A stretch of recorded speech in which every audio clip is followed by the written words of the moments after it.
Good day guys and welcome to another episode of Riding in Tandem. RIT, Riding in Tandem, RIT. With me, RM, at sa episode na to, tingnan natin kung ano nga bang Isuzu MU-X ang bagay para sa'yo. Ano, ready na ba kayo? Tara na!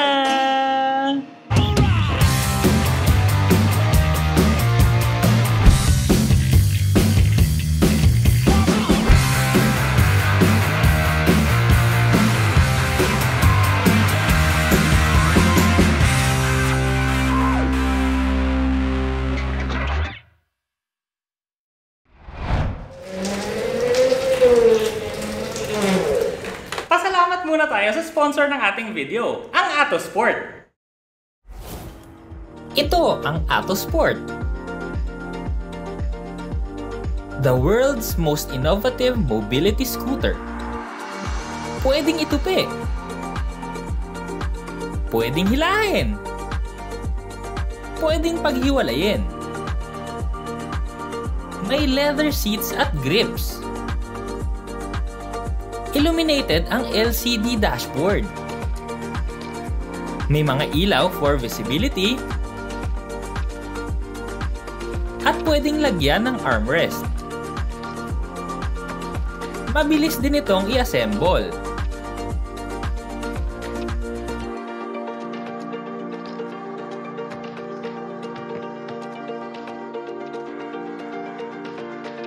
May maximum speed na 10 km/h.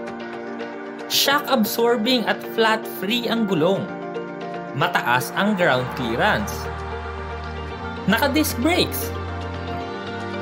Pwede rin itong dalhin for land, sea, and air travel.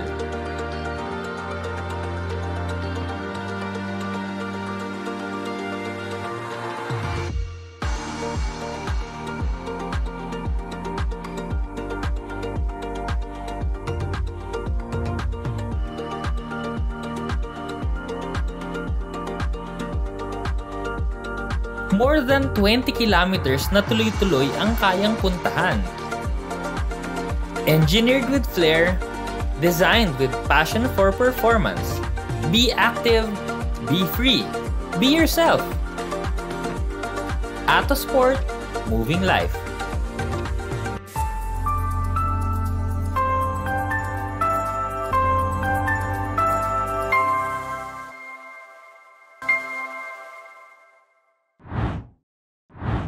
Baka mahaba-habang kwentuhan to kaya nagdala na muna ako ng kodigo. So simulan na natin, no? Merong 4 na variants ang MU-X. Unang-una na dyan yung 3.0 liter LSE 4x4 automatic. Sumunod naman dyan yung LSE din, pero 4x2 naman at automatic din.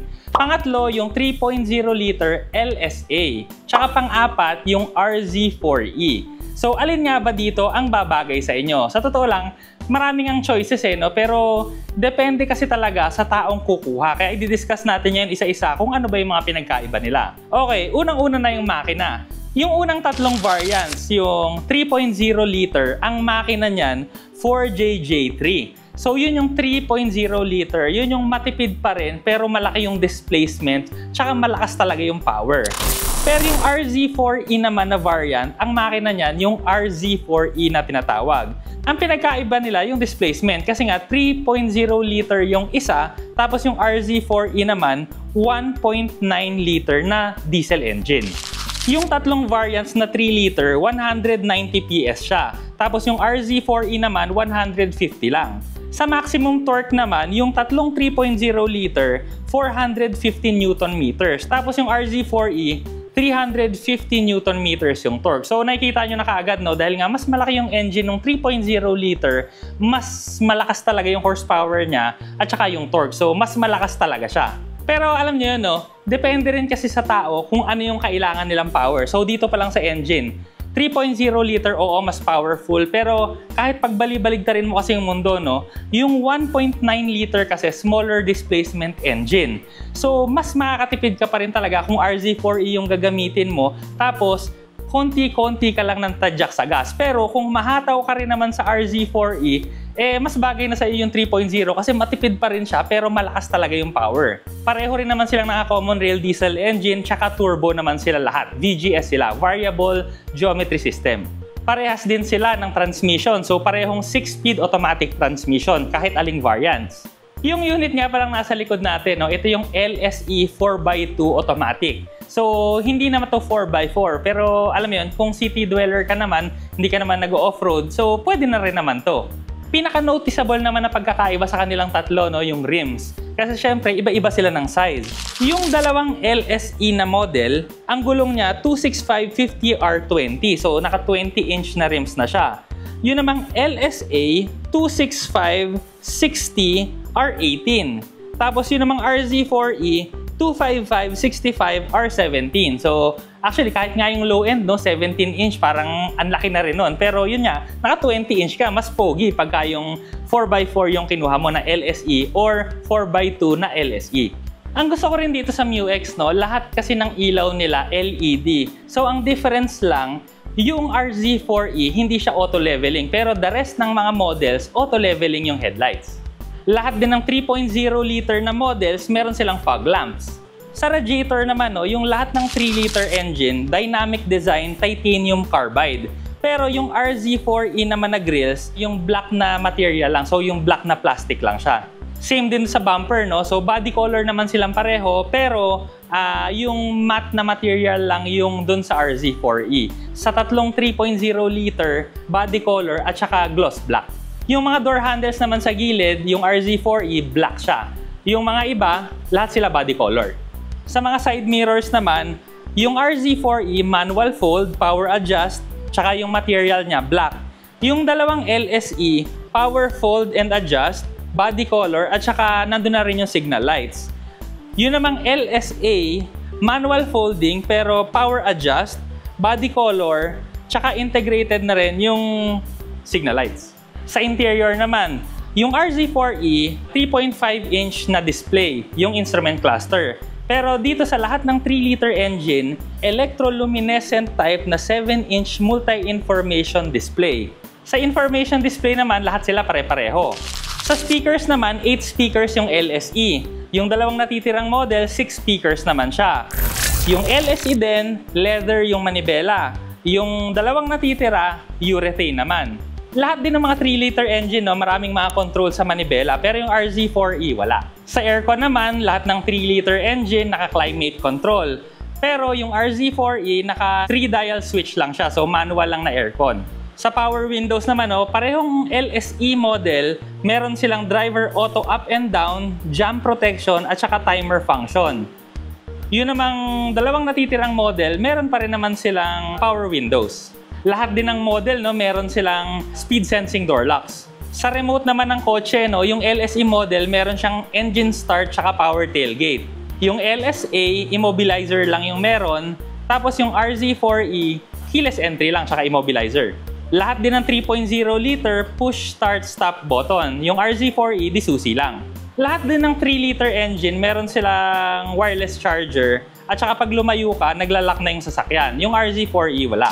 Sa wipers naman, lahat ng 3.0 liter, meron silang automatic na wiper. Yung RZ4E, variable na intermittent lang. Ang airbags din, 7 yung sa LSE. Tapos yun namang sa RZ4E tsaka LSA, 2 lang. Pero ito yung mga pinaka-naiiba talaga, no? Kung safety naman yung priority mo, yung LSE, kompleto yun ng ADAS system. So yun yung mga adaptive cruise control, lane keep assist, yung mga humihinto pagka paatras ka pag may sasakyan sa likod, at napakarami pang iba. So ilalagay na lang natin dito sa screen. So yun yung lamang talaga ng LSE. Kaya kung gusto mo ng safety, yun yung kukuhanin mo. Lahat din ng model ng MUX, maliban dun sa ADAS system, yung active safety features gaya ng ABS, EBD, brake assist, brake override system, electronic stability control, traction control system, hill start assist, hill descent control, lahat ng MUX meron nun. Ang dami mo talagang mga choices ng MUX. Actually, lahat naman sila okay. Pero ang pinagkaiba kasi nila, no, syempre, yung mga presyo. Ang presyo kasi nung RZ4E na LS automatic, 1.725 lang. So, 1,725,000 pesos lang. So yun yung pinakamatinding panlaban ng RZ4E. Kasi matipid na siya, meron pa rin namang power, kaya pa rin namang mag-overtake. Wala lang siya nung mga high-tech na meron yung mga LSE tsaka LSA na model. Pero sa presyo kasi, yung diesel engine, yung looks na ganyan, yung power, so sulit na sulit talaga yung RZ4E. Pero kung medyo mataas-taas naman yung budget mo, yung LSA kasi 2,069,000 pesos. Pero kung ako kasi ang kukuha ng MUX, actually tatlo lang talaga yung pinakagusto ko dito. It's either kung nag-off-road ako, ang kukunin ko talaga yung 4x4 na LSE. Pero ang presyo kasi 2,670,000 pesos. Medyo mataas yung presyo niya, pero 4x4 kasi yun, talagang all-terrain to. Kahit saan mo gamitin, pwede. Kung gusto mo mag-off-road, pwede. Yung isa naman kasi, kung sa city ka lang naman talaga nagda-drive, pero gusto mo kasi yung kompletong tech, kagaya nga ng mga ADAS system, yung adaptive cruise control, yun yung pinaka-importante. Yung 4x2 na LSE automatic, 2,320,000 naman. So, yun nga, kung city dweller ka lang naman or pumupunta ka nga ng probinsya pero hindi ka naman nag-off-road, so puro kalsada naman, puro expressway, saktong-sakto na tong LSE automatic. So, ang last na pagpipilian ko, kasi syempre, pag budget mo kasi hindi ganun kataas. So, kung kaya mo yung 1,725,000 pesos, ito yung kukunin ko kasi ganun nga, kuha mo pa rin naman MUX eh. Ang tanong ngayon, ano ang kukuhanin yung MUX? 4x4 ba? 4x2 ba? O RZ4E? O LSA? Sige nga, tingnan nga natin kung ano yung mga mapipili yung MUX. Comment nyo lang sa baba ha. Maraming salamat sa panonood. Sana nag-enjoy kayo sa video na to at sana marami kayo natutunan kasi nagkabulol-bulol ako sa dami ng information. O, next video na! Dami! RIT, riding in tandem. RIT, riding in tandem. RIT, riding in tandem. Siksik na impormasyon mula kay RM at Elaine. RIT, riding in tandem. RIT, riding